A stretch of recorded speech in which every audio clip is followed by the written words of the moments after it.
Hello and welcome to Finextra. I'm Hannah Wallace and we're here today joined by Tony Wicks from Swift, and we're going to be talking about compliance and cybersecurity. Tony, thank you very much for joining us today. Thank you very much. Firstly, what will be the key drivers influencing the compliance debate at Sibos this year? Well, financial crime compliance continues to be top of mind, I think, for everybody. We're seeing a changing landscape associated with correspondent banking, increasing speed of payments. We're seeing new threats and risk in terms of new cyber threats.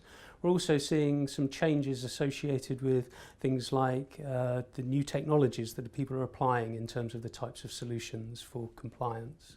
I think there are three key areas that people are focusing on for Sibos, and I think will shape the complete debate. So those three areas, the first of those areas is related to transparency. So institutions really need to understand how their compliance solutions are working, how those actually manage to meet their regulatory requirements, and they need the evidence from those solutions. So this is something that's being demanded of systems from senior managers. It's also something that's being demanded from the regulators.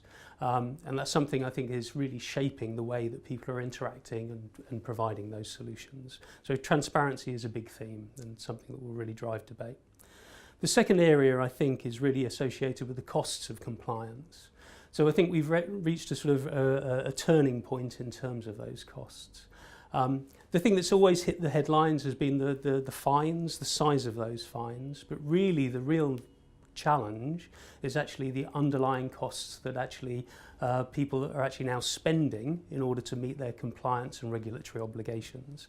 In large institutions, that could be up to 10% of your workforce could be involved in some kind of compliance operation or actual IT process. So that represents a significant cost, and I think institutions are now looking to actually change that basis on which they're doing business and to look for significant cost efficiencies. That's not to reduce the work that they're doing, it's just to be cleverer about it. And I think what we will see is we'll see debate about the way that people may be interacting with that.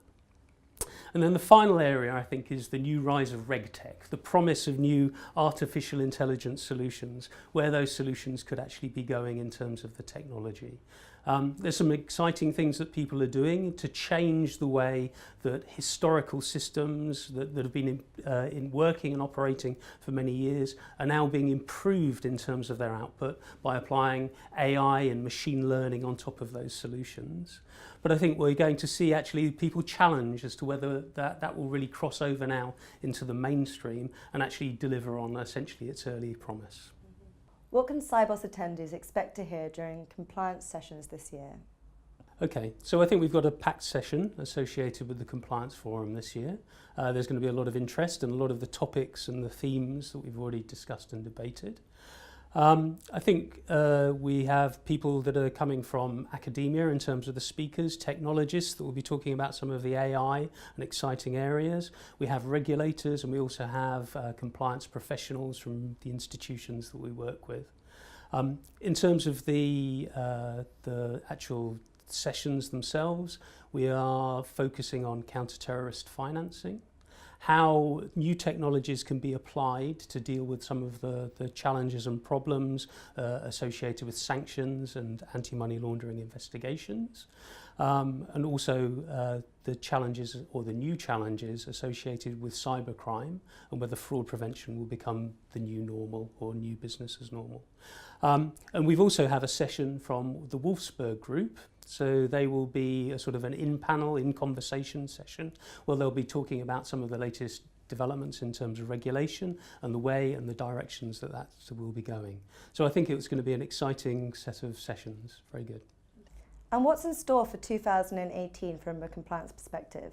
So I think 2018 will be the year where the industry really starts to come together and provides community-based responses to some of the challenges that we see associated with financial crime compliance, and in particular, the area of cybercrime and cybersecurity. I think there are two key trends that I think will come out from that. The first is that I think we will see greater cooperation within institutions and across institutions between financial crime compliance teams and the cybersecurity teams. So that will be sharing information, that will be sharing technologies and platforms, and actually ultimately providing more robust and more effective solutions to some of the industry challenges.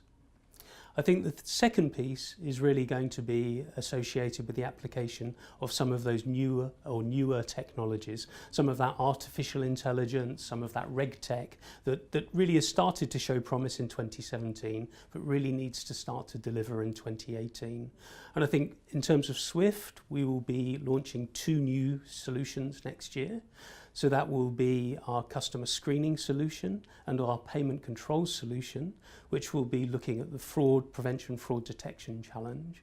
And internally for Swift, it will also be continued development and continued delivery associated with our compliance vision. So that's a utility-based approach to challenges that we see across these 2 areas. Tony, thank you very much for speaking with us today. It was a pleasure having you. Thank you very much. Thank you. And thank you for watching.